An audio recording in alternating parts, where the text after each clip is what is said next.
Dragonslayer Ornstein is a famously formidable foe in Dark Souls. He guards Guinevere in the Cathedral of Anorlando with his portly partner Smo. Ornstein's characterized by his slender build, quick movements, ability to wield lightning, and his mighty dragon-slaying spear. He was integral against the war against the dragons, and wore armor that resembled a lion. Alright, I prepared on screen the most defining features of Ornstein. I've redacted a couple features at the bottom as little surprises towards the end of the video. The Dragonslayer's spear is super straightforward, that's something we'll need. We'll need a spear beforehand to get it to plus 10 to ascend to it, so I'm going to go ahead and go get the partisan.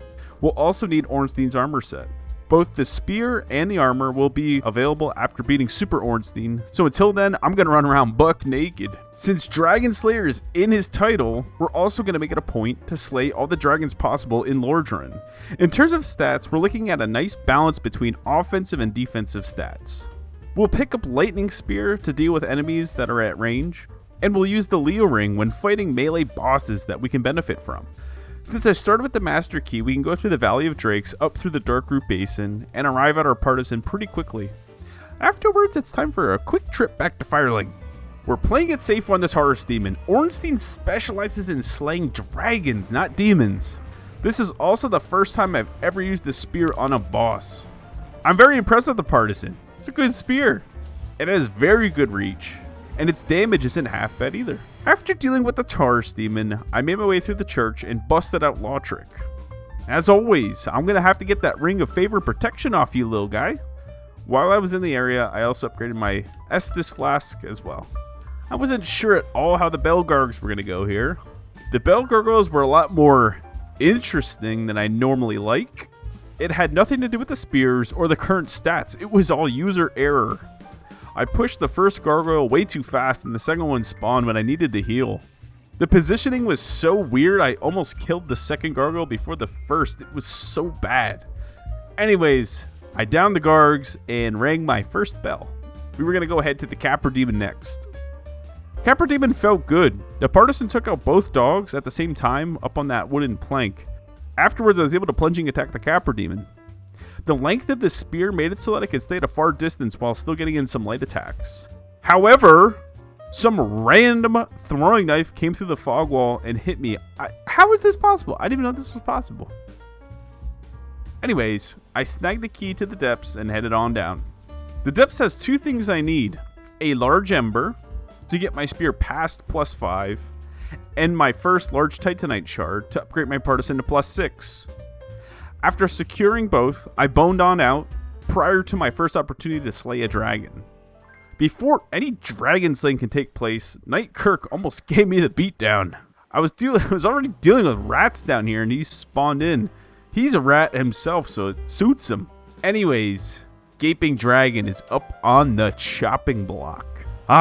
My first chance to slay a dragon. My first chance to test my strength. Not only did I want to make sure this dragon was dead, I wanted to cut that tail off and make sure it wasn't going to be a threat to anybody any longer. No more would man be swatted away by this tail. Back! Back, you beast! The Gaping Dragon's little peanut head was no match for my Dragon Slayer capabilities. He couldn't fathom my plus 6 partisan that I had in my hands. The Gaping Dragon held the key to my favorite town, Stinky Blighttown. I'll need one notable item from these platforms in Blighttown. Power Within. It'll be part of one of the redacted items on the list, so stay tuned. While in the area, old Mildred paid me to visit while I was chilling in Blighttown. I gave her a quick beatdown.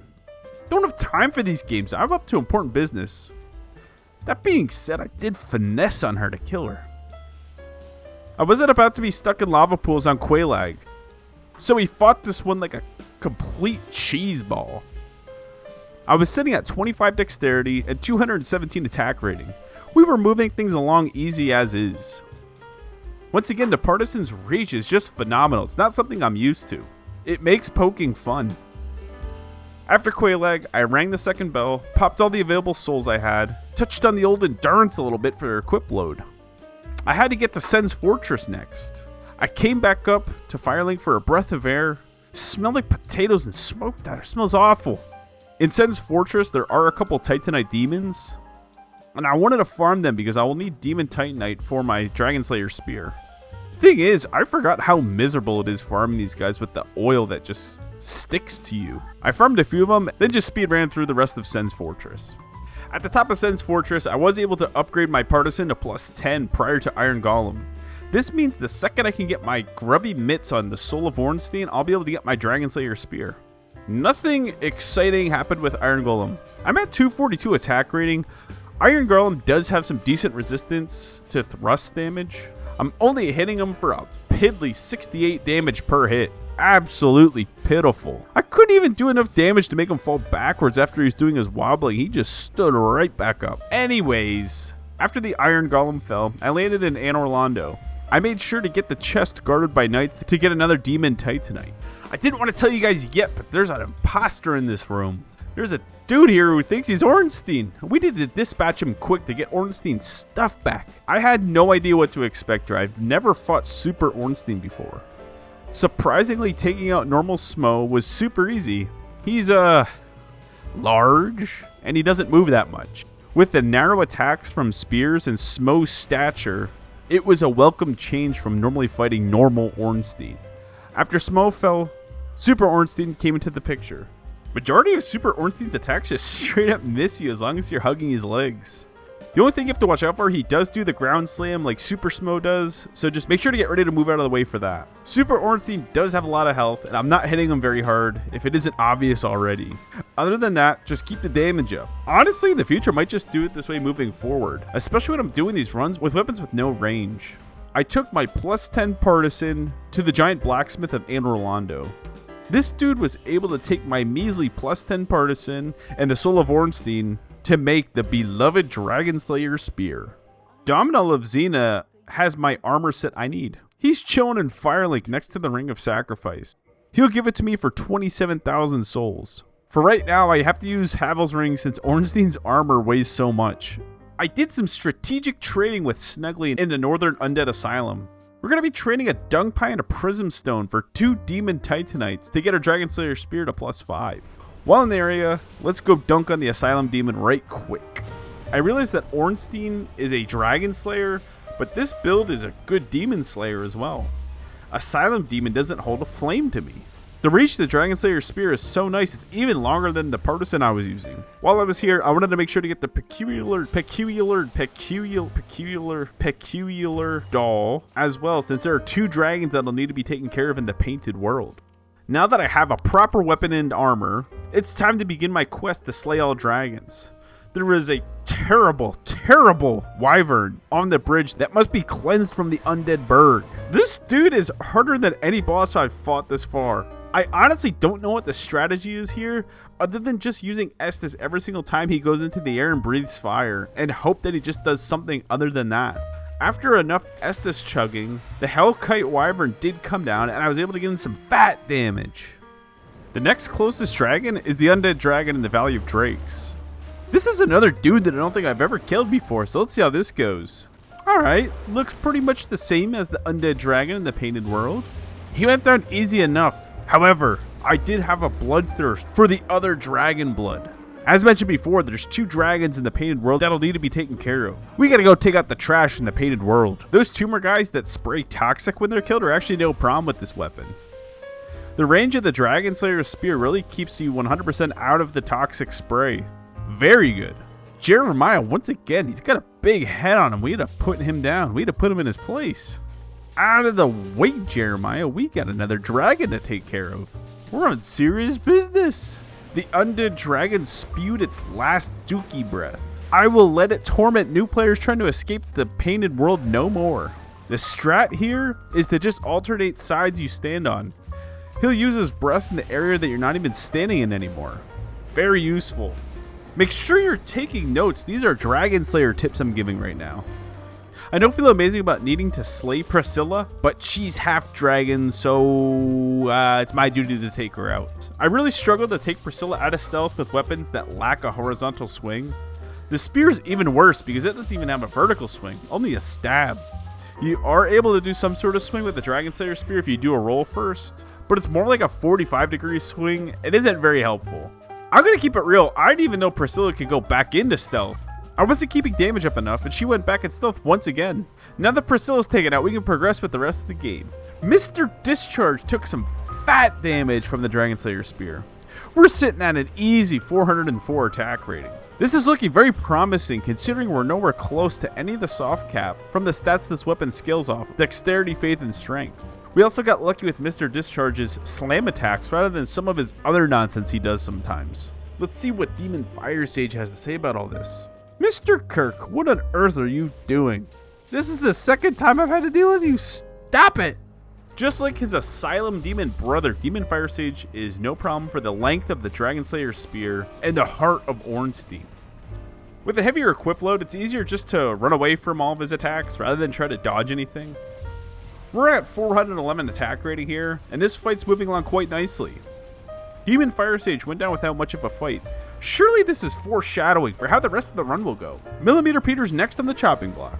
One thing I confirmed, you can't even attack his dumb arm when he does that lunging attack at you. This means you simply have to just wait for him to come in. There's nothing you can do.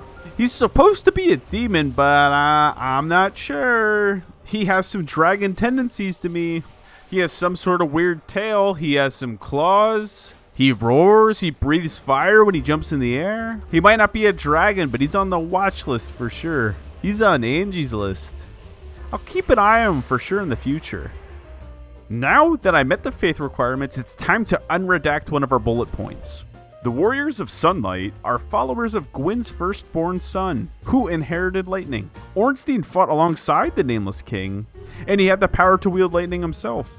We're going to go ahead and join the Warriors of Sunlight Covenant to unlock Lightning Spear, an integral move by Ornstein. Bed of Chaos is annoying as per usual. I did try to use Lightning Spear to make it easier by attacking his little tendril with a range attack, but all 10 charges either missed or didn't have enough branch breaking power, whatever, to open up the weak point. Nothing a little quit and relaunch can't solve. With Lost Izalith completely cleared out, I wanted to move on to Seath next. I arrived in the Duke's Archive and witnessed my next dragon. I think there's a weird relationship with Seath and Ornstein. Seath's selfishness is ultimately what allowed for the downfall of dragons. He stole the primordial crystal, which made dragons immortal. He did this because his weird, malformed body didn't have dragon skills. What a sad, strange little man. While he helped out Ornstein indirectly with the ability to slay dragons, he's still a dragon himself, so guess what? He's getting taken out. Seath is the second to last dragon I must face. His breath attacks are futile compared to my armor and ability to simply move out of the way. His main body is taking a little bit over 300 damage just for a light attack, which is looking great considering the stabs are quick. The Lightning Spear is a great way to keep up damage from a distance while keeping away from the cursed breath. Seath was slain and we're able to move on to the rest of the bosses in the game. We're not going to forget about Covenant of Artorias this time. Let's take out the Moonlight Butterfly and we're going to go to Sif right after before we go any further. Since Moonlight Butterfly is a cheese ball and stays at range, we're going to be a cheese ball too. We're going to use Ornstein's Lightning Spear ability, which is what Ornstein would do in this situation. For the first time ever, I used an offensive ability during Moonlight Butterfly's airflays. I didn't know what to expect, but hot dog. This Lightning Spear does a ton of damage. This must be what it feels like to be Ornstein, to dunk on random hollows rolling through Anne Orlando. After Moonlight Butterfly, we promptly went right over to Sif. Sif has the Covenant of Artorias, which will need to traverse the abyss for the Four Kings. The old boy did his best to prevent us from going down there, but we're on a mission, little guy. Sorry. Before we go any further, let's get a little DLC action in. There's one main reason we need to do this. There is a terrible, terrible dragon tormenting the denizens of Ulasile. He's also the final dragon that we can and will slay. The Sanctuary Guardian is the first thing you'll see when you roll up to the DLC. He's very aggressive, and honestly I tried matching his aggression in the fight. It did surprisingly well. Since Ornstein's armor has a decent amount of poise, I wasn't easily knocked over. I tried to limit the amount of Estus I was chugging in order to keep the pressure up, and it worked out great. Sanctuary Guardian went down fairly fast at 459 attack rating. Artorias would be the next boss needed in order to proceed with the main focus of my quest. Since Artorias uses a melee weapon, we're going to go ahead and equip the Leo Ring to increase our counter damage with thrust damage. For those who don't know, counter damage is a feature in Dark Souls in which you damage your target while they're in their attack animation. For items like the Leo Ring, you'll deal an additional 40% physical damage if you land a blow during this window. Since my health pool is kind of low, I don't plan on being hit all that often, but we'll see about its usage. I'm not hitting Artorias very hard since he's fairly resistant to both thrust and lightning damage. That being said, we have no issue hitting Artorias out of the self-buff phase. The protection provided by Ornstein's armor also allows us to tank a few extra hits to get some damage in. And with Artorias out of the way, we have the green light for our next foe, Manus, Big Daddy Manus. Manus is always a fun fight. I prefer being able to fast roll with Manus, since it really helps it with the damage up time from the reduced recovery time. With medium rolling, you almost always get caught up in that flurry combo attack unless you already have some sort of distance on him. I thought it would be nice having the ability to use the lightning spear when I had some distance on him, but man, this thing stinks against him. I hit him for a measly 83 damage and risked a lot for casting it. This fight, he only did the dark magic where the stuff falls from the sky too, which was nice. Sometimes I get caught off guard by that dark magic ability where he sends like the wall out to you. It's not good. But we have bigger foes that need our attention. Kalameet, the black dragon. I scooped up the crest key and talked to Hawkeye Gao. He picked Kalameet clean out of the air and grounded him. This was my chance to slay the last dragon. You would assume, since the Dragonslayer spear had the word Dragonslayer in the title, it would excel at slaying dragons. If you did that like me, you would be dead wrong. Kalameet has high resistance to thrust damage and even higher resistance to lightning damage. We have 470 attack rating for this fight, which on paper should be amazing, but we're hitting Kalameet for 120 damage a stab. I ran the numbers and we're gonna have to hit him over 40 times in order to kill him. This is all in the context of that he does very high damage and I only can take about 2 attacks until I die. I didn't have the Rite of Kindling yet either, so I couldn't increase my Estus amount. Not gonna lie, Kalameet did give me quite a bit of trouble. Along with the low damage, the medium rolling was really throwing me off. I'm used to the quick movement recovery that fast rolling provides. I did try to get some extra good lightning spears in there like a good boy, but the damage was abysmal. It was less than Manus. He is a formidable foe, and he did test my dragon slaying abilities. But ultimately, like his dragon brothers, he fell to the Dragonslayer's feet, the last of his kind. The age of dragons was over. On to the rest of the bosses. Pinwheel got 3-shot, nothing much else to note here. Nito was an interesting fight. I had no way to permanently kill his skeletons since my spear does lightning damage, not divine damage. The spear did provide me with one advantage though. When you block during Nito's cursed ground stab, you man spread a lot. You man spread so much that you straddle the sword coming up out of the ground and take no damage.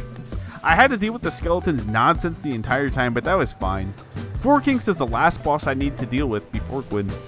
The 4 Kings were no match for Ornstein. I bugged the first range attack from the first 4 King and it just kept boomeranging around. I've never saw it before in my life. Very interesting how those purple attacks work. We're approaching 500 attack rating now, and the 4 Kings did not have much lightning resistance. For nearly 300 damage a light attack, we're cruising through the DPS check for 4 Kings. If I knew the damage from Lightning Spear was going to be this high, I would have been using it sooner. I used it on the last guy, that was kind of it. The 4 Kings fell, and I reached my Faith soft cap. The Dragonslayer spear was now doing optimal damage. Time to unredact another bullet point. Ornstein is famous for going Super Ornstein when in peril. Power Within is the closest thing I have to Super Ornstein, so here we go. The ability will increase my damage and stamina regeneration, but it drains health every 1 second. This also is actually the first time I've ever used Power Within. I had no idea what to expect. I don't know what was going on, but Gwyn was giving me a little bit of trouble too. Maybe it's because he knew what my intentions were or something, but he was more aggressive than usual. Even with Power Within, we're only hitting him for about 250 damage for a light attack. Ornstein doesn't parry, so we're not going to be doing any of that. We're just going to play this one with strategy. Ornstein floats around a lot in the Anne Orlando boss room, so we've implemented that strategy in order to bait attacks from Gwyn. Also, I had the Leo Ring equipped, which I was hoping for some big counterattack damage, but once again, I could only survive a couple attacks from Gwyn. Gwyn and I traded blows and it was a close fight, but ultimately, Gwyn was nothing compared to the power of Super Ornstein. And for our last redaction, we're going to end the game by relighting the bonfire. Ornstein was loyal to the 4 kings of Gwyn, and this is what they would have wanted him to do, continuing the link of fire.